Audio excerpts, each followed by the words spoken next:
A música feita no Brasil não necessariamente precisa ser taxada como popular e brasileira. Porque pense bem, meu amigo, o que é popular para um não é popular para outro, e o que soa brasileiro para um não soa brasileiro para outro. O fato é que a música feita no Brasil tem muitas vertentes e estilos, mas alguns artistas preferem fugir dos rótulos.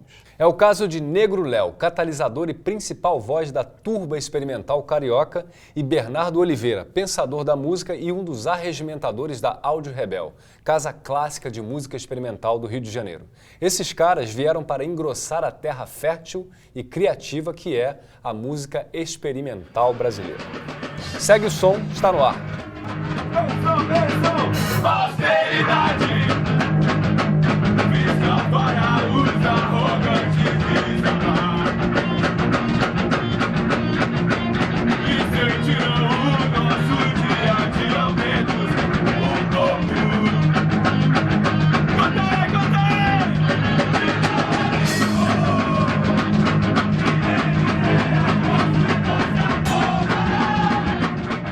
Queria que vocês falassem um pouco dessa cena que gira em torno da Rebel ali, que tem o Bemônio, o Baby Hitler. Quem são essas pessoas? Explica pra gente, Bernardo. Então, eu não gosto muito dessa ideia de cena. Eu acho que, geralmente, quando a gente fala em cena, isso atende muito mais a, sei lá, questões de comunicação, jornalísticas, do que propriamente uma realidade. Mas existe são em torno da pessoas Rebel... frequentes no palco da Rebel. É porque assim, a Rebel são 10 anos de um estúdio, né, de ensaio e tal, que aluga lá o espaço para shows, mas que também promove shows. A Rebel se consolida primeiro como um espaço de rock e tal, e aos poucos vão chegando outros artistas buscando outras sonoridades, né? Então, por exemplo, isso é que mais me interessou na Rebel. Porque quando eu cheguei lá, a primeira coisa que eu vi foi o Chinese Cook Poets, que faz uma espécie de no wave, mas com infusões muito evidentes de samba, de uma instrumentação mais solta, sem riff, que não trabalha melodia, harmonia, que trabalha mais timbres, intensidades, uma coisa mais rascante, radicalmente instrumental, sem palavra nenhuma. E de repente sobe no... Léo, chega aí sobe esse cara aqui no palco, meio Fela Kuti, meio Iggy Pop, e gritando e fazendo justamente o contrário do que a gente espera quando vê uma silhueta, né, num país racista como o Brasil. Você vê um negão no palco, tu já espera logo que ele vai bater uma conga, que vai tocar um reggae, né? E o Léo, como Itamar Assunção, é de uma tradição de negros que não atendem às expectativas, né? Então eu fiquei muito impressionado pela pujança mesmo criativa dessa rapaziada. E muito diferentes uns dos outros. O que une mesmo essa cena, se você quer falar assim, é a amizade, cara.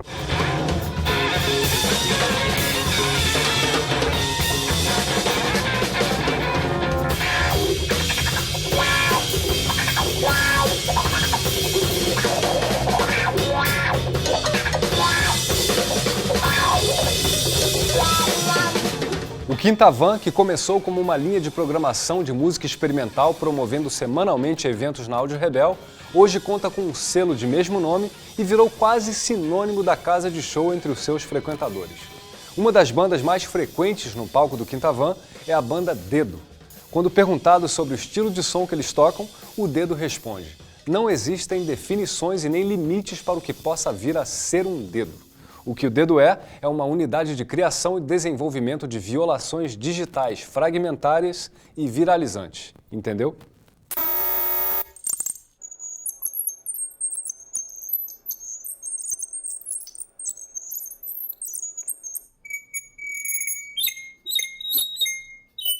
O Dedo trabalha com formas longas. Tem um trabalho muito sério com essa coisa do conceito, do que vai ser exposto. O Chinese gosta de uma coisa mais solta, uma forma mais solta. O Bemônio já passou por 500 fases, agora entrou o Eduardo Manso pro Bemônio, veio se somar o Paulo Caetano e o Gustavo Matos, o som já mudou, já ficou uma coisa mais shoegaze e tal. Você tem o Léo leva as fitas para casa, ouve, compõe em cima dos improvisos, depois a banda vai reaprender aquelas canções que eles mesmos improvisaram, porque ninguém lembra. Isso é muito engraçado. Eles deixam para trás para retomar adiante. Então, assim, são estratégias, modos de ser da música carioca, da música brasileira, que para mim são absolutamente novos. Eu posso estar muito enganado, alguém pode questionar isso. Então, o que me interessou no Áudio Rebel, no Quinta Van, foi essa liberdade, muito por conta do seu proprietário, do nosso nosso guia, né, Pedro Azevedo, que é o cara que possibilita ao Rebel ser isso, que é o nosso chefe, nosso líder. Porque senão, enfim, é um negócio aquilo ali, né? Aquilo ali tem que sobreviver, né? De alguma forma. E é muito difícil sobreviver quando você aposta em linguagens novas ou pesquisa de linguagem. Quer dizer, a Rebel é um lugar que acontece no Quinta Van, mas ela em si mesmo é um lugar que está muito mais preocupado em criar demandas do que atender demandas. Sim. E isso não casa na conta do negócio, do puro business, entendeu? Esse ímpeto de fazer coisas novas é sempre conflituoso com essa necessidade de manter a casa em ordem no lugar, com as contas pagas, etc. Entendeu? Então é por isso que tem realmente um lugar especial para a gente não só trabalhar, né, mas também para tentar ver o que está acontecendo diferente na cidade. As madres observam a distância, esquema de compensação psíquica, visível pelas crianças, para suportar a catequese.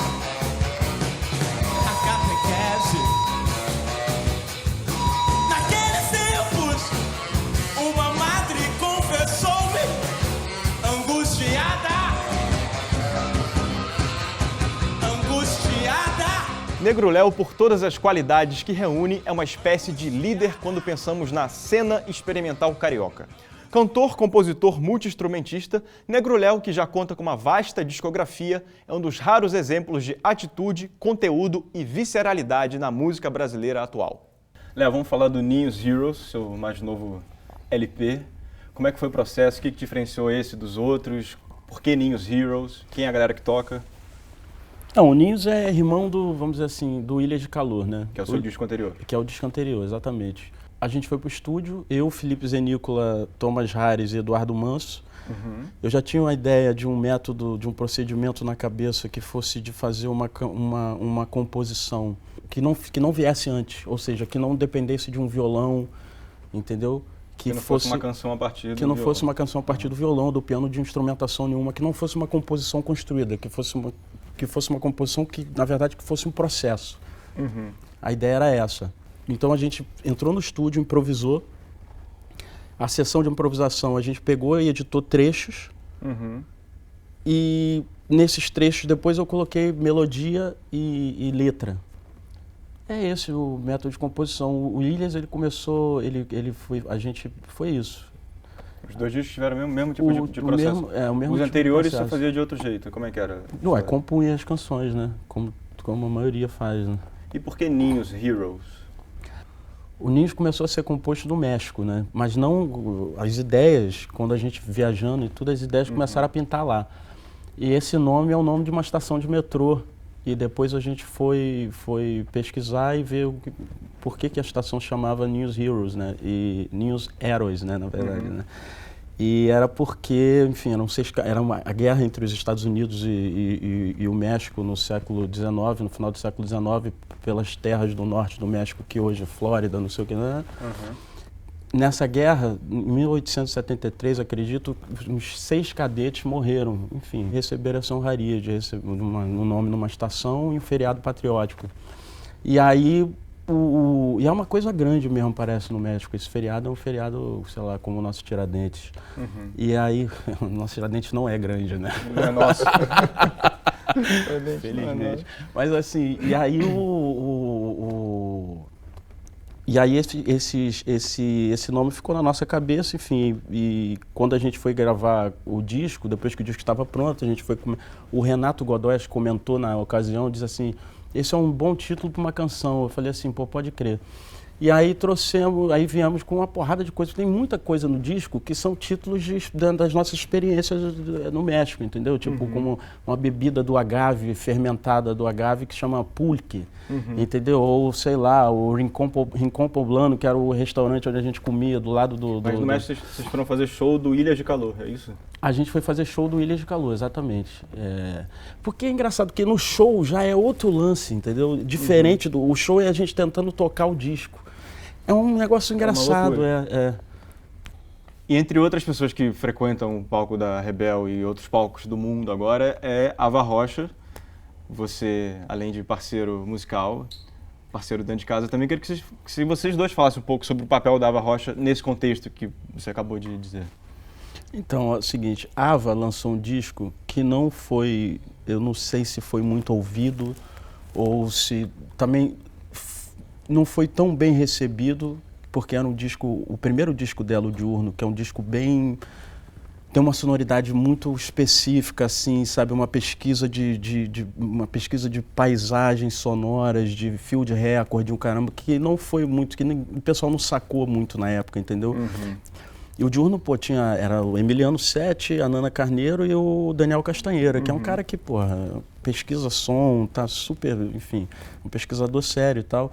E aí, bom, era um disco incrível, é isso. Aí eu conheci ela no momento do Diurno e a gente, bom, se apaixonou e é isso, a vida seguiu. E aí ela lançou agora o Ava Pátria em Iracema, né? Depois de anos sem gravar, acho que uns 3 anos, sei lá, alguma coisa assim. E que já é um disco que, enfim, aponta para muitos lados, assim. Mantém alguma coisa do Diurno. Eu acho que o Diurno era um disco mais radical do que esse. Sim. Sabe, Esse é um assim, disco mais palatável. Vamos esse dizer é assim. mais palatável, exatamente. E o nosso bolso agradece, né?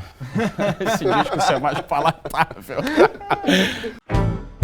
Você não vai passar de um cara que nunca tomou conta de mim. Você não vai passar dos anos que esteve dando voltas por aí. Nomes consagrados da música brasileira e sintonizados desde o início da carreira com novas sonoridades já pisaram o palco da Áudio Rebel no Rio. O Arrigo Barnabé, por exemplo, teve uma histórica e lotada mini-temporada na casa em 2014, apresentando o célebre álbum Clara Crocodilo.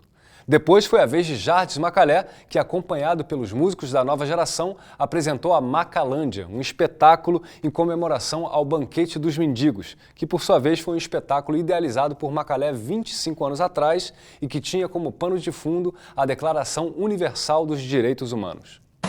Seu filho morreu num atentado. Se por acaso sua casa for escolhida, for invadida por um ladrão.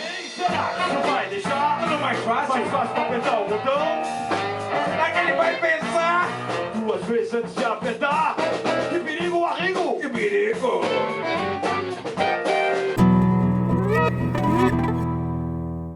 Iniciativas como a da Áudio Rebel no Rio de Janeiro, felizmente, existem no mundo inteiro. Em Lisboa, por exemplo, temos a Galeria Zé dos Bois. Como a própria Zé dos Bois afirma, além da música, a galeria já acolheu e coproduziu mais de uma centena de projetos como ações educativas, residências artísticas, teatro, dança, numa programação que prima pelo eclético. Já passaram pelo palco da ZDB artistas como Thurston Moore, Rodrigo Amarante, Jean Baudrillard, Animal Collective, além de expoentes da música experimental portuguesa como a dupla Norberto e João Lobo. Dá uma olhada.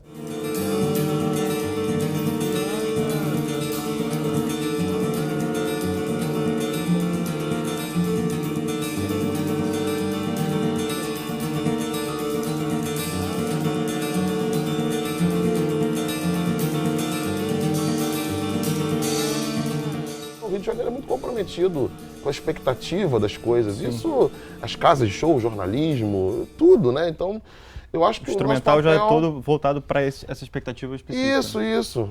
Eu sinto, por exemplo, que o samba, né? Hoje é um samba extremamente acomodado em certas fórmulas, né? Muito difícil você encontrar hoje um samba muito diferente. Eu tenho minha galera do samba, né? Rapaz, meu irmão, Rodrigo Carvalho, João Martins, Pipa Vieira, galera do Galo Cantor, o pessoal que eu gosto, porque eu gosto de samba, eu gosto de roda de pagode.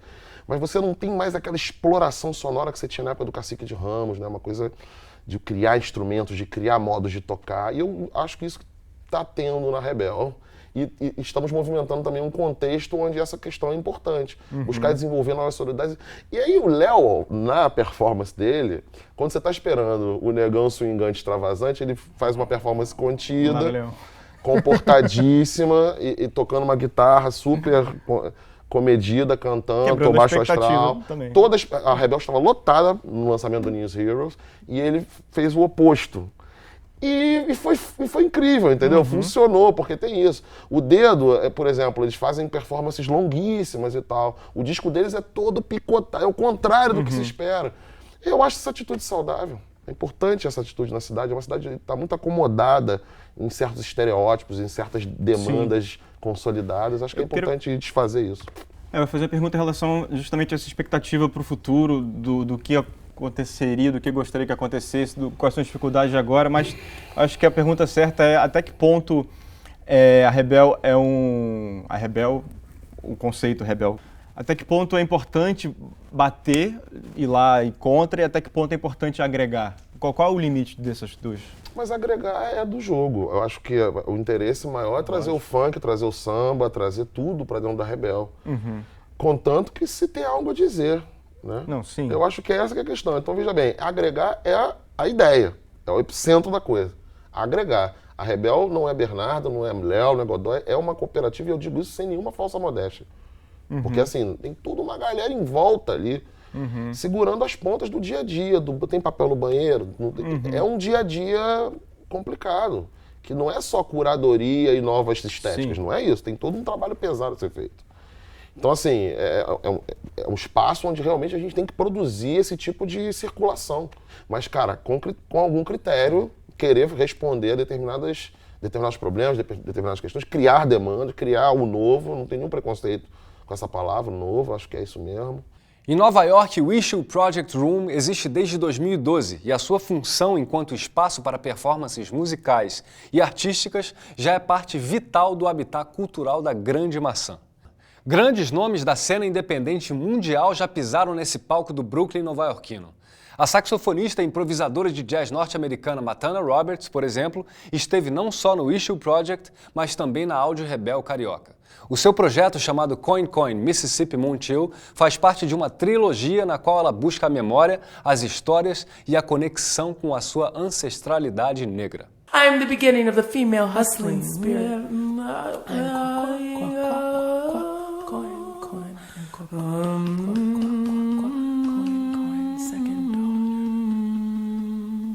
There will never be any pictures of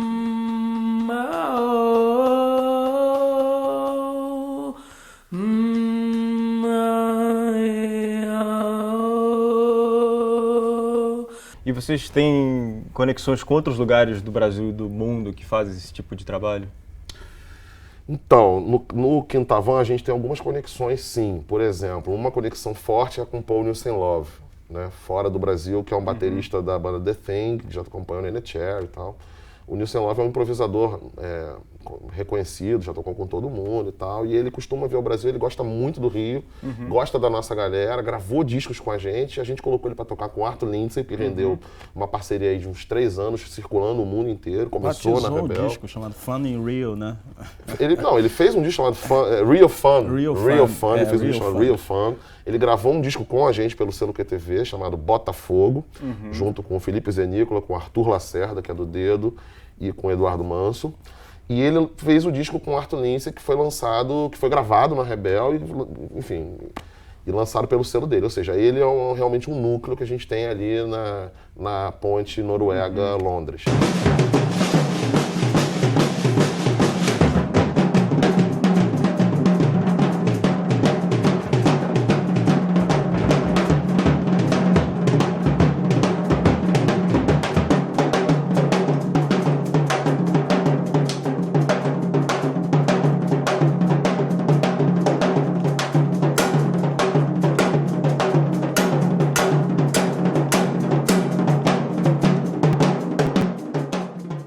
No mundo pop experimental, vale muito conferir o trabalho da cantora, compositora e pianista Julia Holter, que, claro, também pisou no palco do Issue Project Room. Além de compor canções de amor, curtir música medieval e poesia norte-americana, Julia tem uma voz feérica que podemos conferir no clipe de She Calls Me Home, que possui o melhor solo de saxofone da música pop recente. É sério.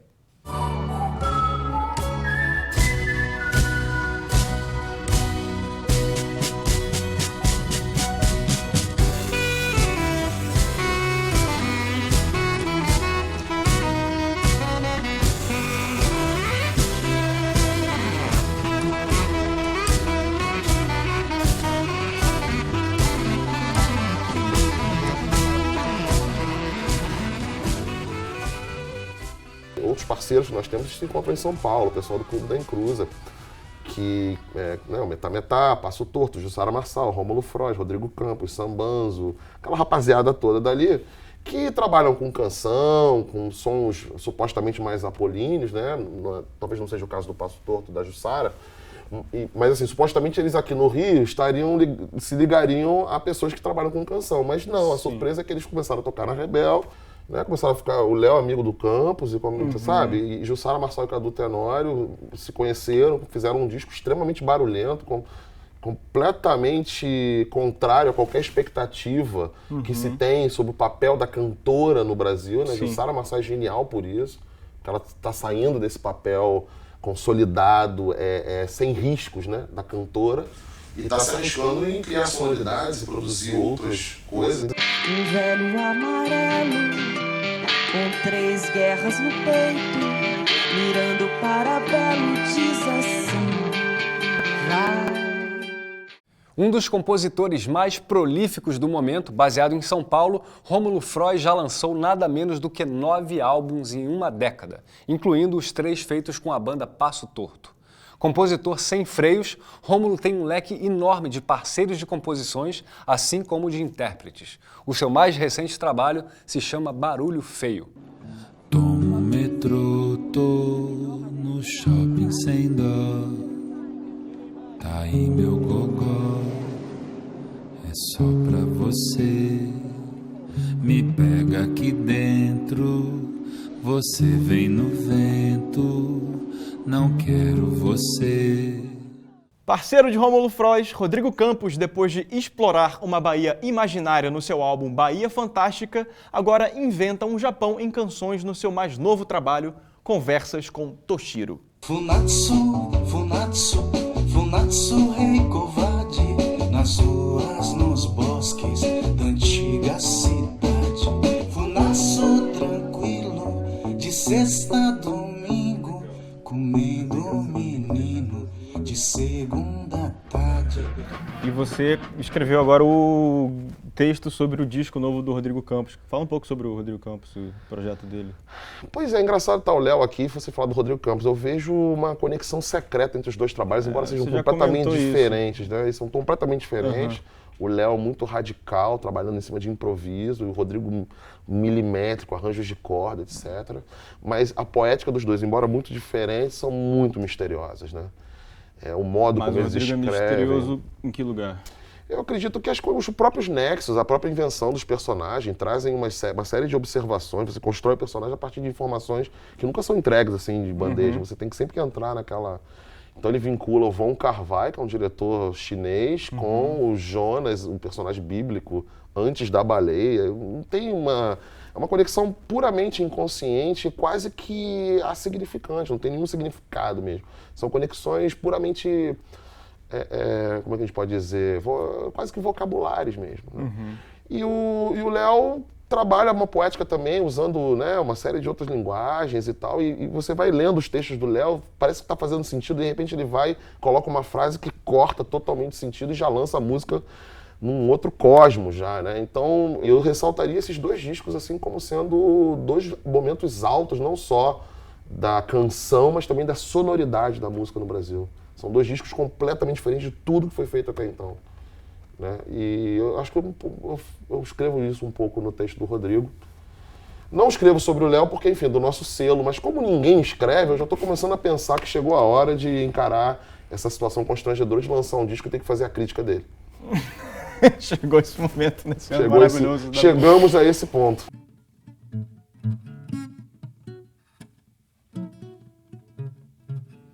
O rock vai descer que nem água, sem guarda não tem chuva nem nada. Bacana não tem medo de cana. Que mente é uma cortina fechada. Pantarrei, meu boi da cara preta. Hey, hey, panta quem tem medo de buceta. Hey, hey, pantarrei, que medo de careta. O rock vai subir que nem fogo. É na língua que me lambe seu rogo. Sorrindo, bicho, pinto no lixo. Na senha que eu começo de novo. O rock não diz nada com nada. Facada e dá de pedra lascada. Cultura que sutura ferida. Sereno cai sobre a madrugada. Pantarrei, meu boi da cara preta. Hey, hey, panta quem tem medo de careta. Hey, hey, pantarrei, que medo de buceta. Hey, hey, pantarrei. No próximo bloco, Negro Léo e Bernardo Oliveira problematizam o padrão musical estabelecido pela MPB que a gente conhece das rádios e da TV. Quer saber para onde vai a música brasileira? Então não sai daí, segue o som, já volta. Existe uma grande dificuldade, isso a gente tem discutido várias vezes, nós três em outros lugares, da grande mídia, dos críticos e dos jornalistas de entenderem essa coisa independente, blá blá blá, de um jeito financeiro para que isso alimente essa indústria da grande mídia. Quem é que ganha e quem é que perde com isso? Bom, eu acho que quem ganha, sobretudo, são aqueles que respondem ou que respondem satisfatoriamente às demandas, né? Então, assim, desde que a imprensa não se torna criadora de demandas, correto? É só ela suprir as demandas e está tudo certo, né? São várias questões que compõem essa questão, sim, né? Vamos falar algumas delas, né? Eu acho que, em primeiro lugar, a gente tem que falar da universidade, né? Boa. Porque, como falar de jornalismo sem falar de universidade? Onde é que saem os jornalistas? O que é ensinado na universidade?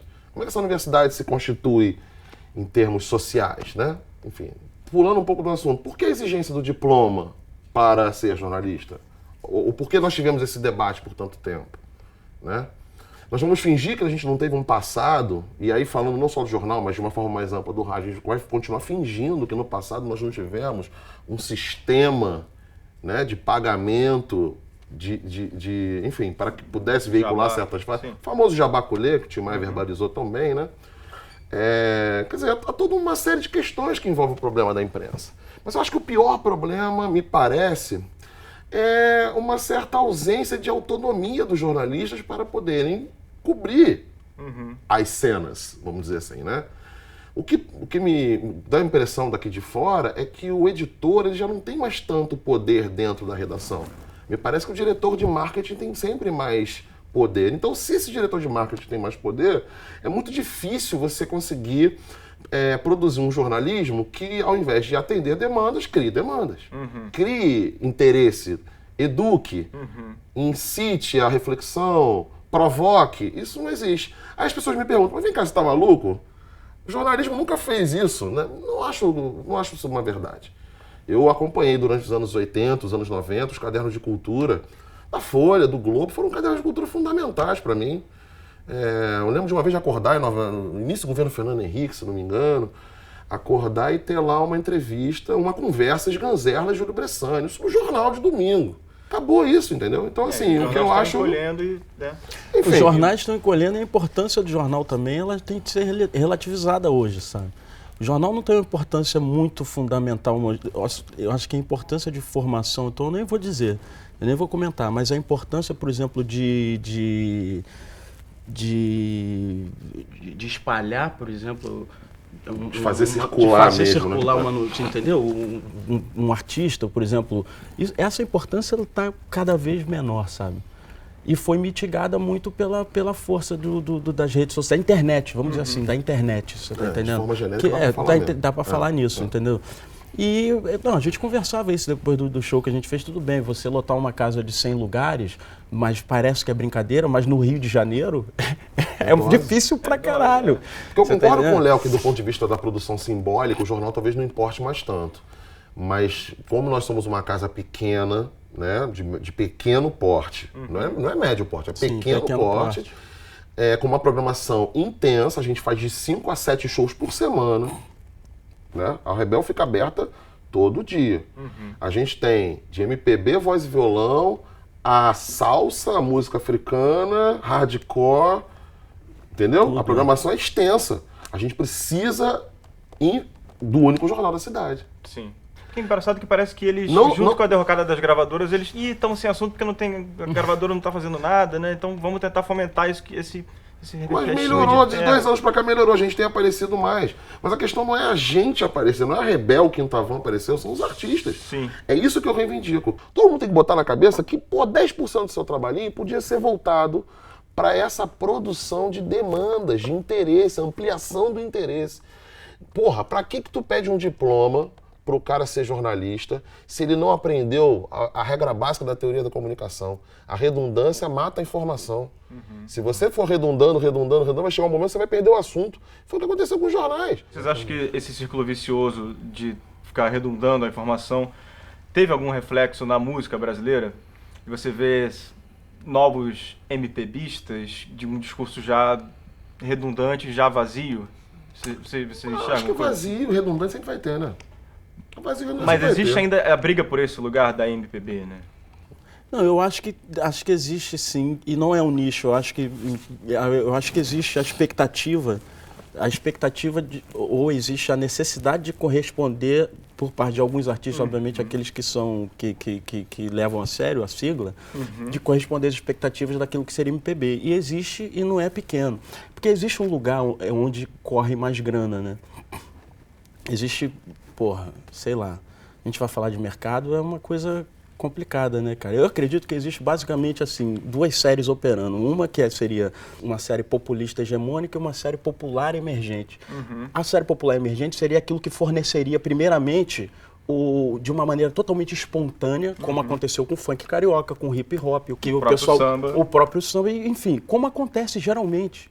Como acontece quase via de regra as coisas surgem espontaneamente, as pessoas estão fazendo e tal, e de repente aquela coisa é alçada a um patamar houve realmente uma demanda que os empresários não são tolos, eles precisam lucrar, e eles veem que tem um público muito amplo, e eles pegam eles capturam aquele negócio, e aí obviamente, aí vem a série popular, a populista hegemônica, que é aquele negócio que se consolida e vem atravancando tudo, entendeu? É aí que o Bernardo tá falando, redundância, acabou. Não tem mais essa coisa de se esperar a nova Betânia, o novo não sei o quê. Não tem mais. Terra devastada e cada um tá criando o seu negócio, e é isso aí, não tem um farolzão, tá todo mundo junto aqui. Não, tem a grana tá correndo. A grana tá correndo. Não pode achar que a grana não tá correndo, a grana tá correndo. Mas a grana tá correndo, mas você sabe muito bem mais de onde vem a grana que tá correndo, os interesses dessa grana. Sem dúvida. Mas a importância, por exemplo, agora de um projeto como o projeto que a Funarte, agora depois da gestão,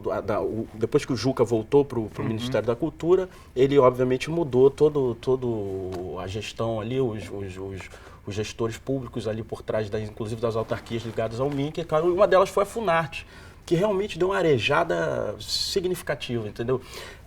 O Centro de Música agora, encampando, por exemplo, o projeto contemporâneo, sei lá, contemporâneos na Sala Funarte, lançamento, através da Diretoria de Relações Internacionais, também tentando levar isso mais para fora, mas não com aquela mentalidade de macumba para turista, entendeu? De que o Rogério Gonzalo fala, não com aquilo, uma outra jogada, entendeu? Então, assim, essa coisa do contemporâneo, o poder público, o Bernardo já falava isso para mim já há muito tempo, falava, porra, bicho, se você pega, tá falando agora até mais cedo, Café Otto, não sei o quê, é tudo feito com subsídio público, sei lá, com renúncia fiscal, a gente não sabe como, mas dinheiro público, porque para esse tipo de música, é um pouco mais difícil para a coisa acontecer e é preciso ter isso. Aquela regra de ouro do Rui Barbosa, né? Como é que é a regra de ouro do Rui Barbosa? Era tratar os iguais igualmente e os desiguais desigualmente. Essa é a regra de ouro. Então o Estado está aí para fazer isso, porra. Entendeu? Para cotas, é tudo isso. Então agora a Funarte, por exemplo, dando todo esse subsídio para os desiguais, entendeu? Tratando desigualmente os desajustados, entendeu? A Funarte não falhou com os desajustados. Não falhou com os desajustados. Então, porra, é fundamental, entendeu? A gente vê um negócio desse acontecendo, entendeu? E, porra, não tem como ser diferente, entendeu, cara? O Léo tá falando do diretor de música atual da Funarte, o Marco Lacerda, exatamente. Que faz parte da gestão do Francisco Bosco. Eles estão com esse projeto contemporâneo da Funarte. Não chamou só a Rebel, quem tá falando, chamou vários coletivos que trabalham na cidade, Norte Comum, Leão e Tipo do Meia, uma banda desenhada, Chama. Fora do Rio, eles contemplaram casas em São Paulo que, de acordo com a lógica dos editais, não ganhariam, tipo Estúdio Fita Crepe, Puxadinho. Puxadinho, exatamente. Pessoal de outros estados também, que não seriam contemplados em editais comuns, foram contemplados. E uma das coisas que a gente percebe é o interesse do Centro de Música da Funarte em fomentar essa perspectiva mais contemporânea da música brasileira. Isso é fundamental, né? Eu fico horrorizado quando eu vejo gente que trabalha com cultura dizer que o Estado tinha que ficar fora da cultura. Eu acho pelo contrário. O Estado tem que estar muito presente na cultura. Quem vai para Londres, né? A pessoa vai para Londres, passeia em Londres com aquela abundância cultural toda subvencionada pelo Estado e acha que e vem para cá, para o Brasil, fazer discurso contrário. Isso aí, novamente, continuamos no jornalismo, né? Você abre no jornal, você vai ver gente escrevendo isso, né? Se até nos Estados Unidos, um cara como John Zorn, que tem lá o The Stone, a casa dele, tem lá destributarização, entendeu? A prefeitura concede porque trabalha com cultura, e aqui no Rio a gente não tem. Então, assim, é importantíssimo esse tipo de iniciativa, e a gente sente que, para a Rebel, né, a gente acabou de ganhar o edital da Funarte, é uma grana que, né, as pessoas acham, meu Deus, não é, a gente vai continuar fazendo a mesma loucura que a gente está fazendo, 7 shows por semana praticamente, pagando, infelizmente, pouco, a maioria não recebendo nada, trabalhando só na garra mesmo para produzir o quê? Cultura. Isso aqui é o número 1. As cabeças de planilha aqui não estão preocupadas em manter, né, o status e tal. A gente está querendo produzir cultura.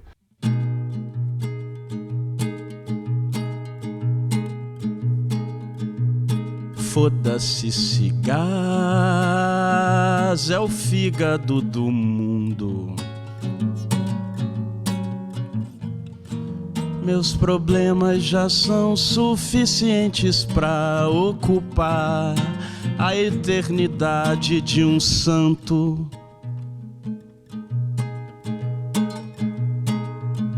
Enquanto isso, ave eu delinquindo no orvalho. O delírio antitotalitário da cola de sapateiro. O Estado sente muito a degradação geral dos corpos. General Motors, General Electrics, genitais, garotas. General Motors, General Electrics, genitais, garotas. General Motors, General Electrics, genitais, garotas. E aí, retomando a questão de uma variação da música hoje no Brasil, da situação da circulação e tal, eu acho muito equivocado achar que ou que os grandes centros se pulverizaram, ou que só existem hoje pequenas cenas. O que há hoje é uma situação muito mais complexa, né? Muito mais complexa. Vou dar alguns exemplos. Por exemplo, número 1, o Pará. O Pará não é novidade para ninguém, né? Já lançaram livros, Tecnobrega, como eles produzem, o gênero musical, a culinária e tal. O Sudeste descobriu o Pará. Só que hoje você encontra um cara como o Mestre Vieira, como o Manuel Cordeiro, né? Como Dona Onete, né? E você percebe o know-how de palco desses caras. Com quem que eles trabalharam na década de 60 e 70, né? você percebe que a gente estava achando que a MPB era toda aqui, né? Rio, São Paulo, e na verdade estava acontecendo alguma coisa extremamente singular no Pará. E isso entra para a nossa economia cultural, né? Daqui do nosso sudestinho, né? A gente esquece que em Recife está acontecendo outra coisa, no Pará, na Amazônia, no Sul. Na década de 80, o José Augusto era ouvido pelo Brasil inteiro. O Brasil inteiro ouvia o José Augusto. Hoje isso perde um pouco de força, se mantém, né, vamos dizer assim, a grande circulação ela se mantém de certa maneira, mas você tem outras realidades para acessar, inclusive realidades que não dependem daquilo que é produzido no Sudeste.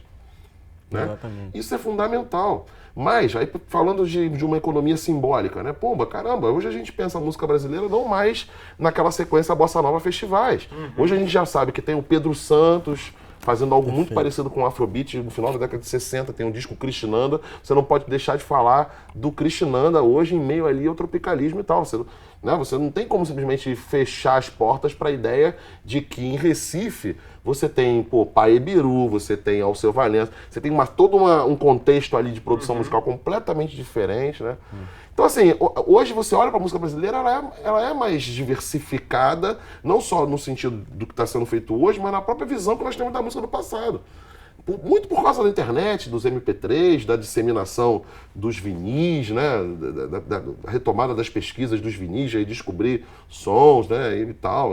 Tem todo esse âmbito da pesquisa, mas tem também uma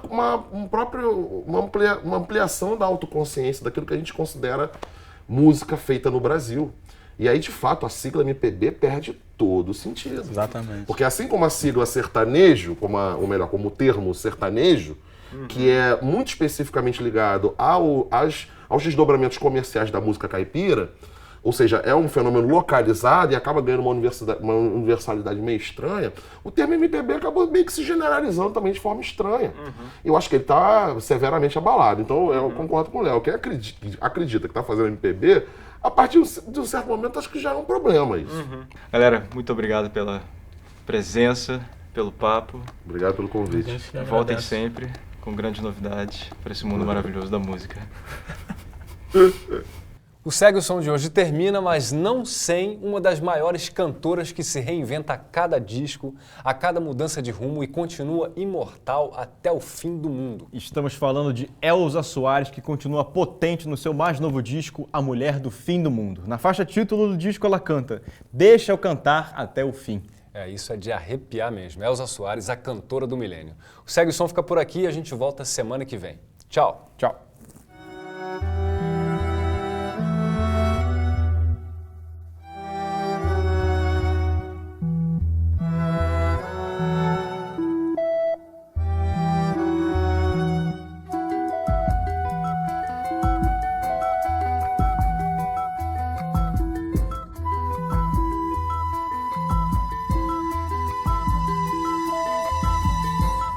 Meu choro não é nada além de carnaval, é lágrima de samba na ponta dos pés. A multidão avança como um vendaval, me joga na avenida que não sei qual é. Pirata e super-homem cantam o calor, um peixe amarelo beija minha mão. As asas de um anjo soltas pelo chão, na chuva de confete deixo a minha dor. Na avenida deixei lá a pele preta e a minha voz. Na avenida deixei lá a minha fala, minha opinião, a minha casa, minha solidão. Joguei do alto do terceiro andar, quebrei a cara e me livrei do resto dessa vida. Na avenida do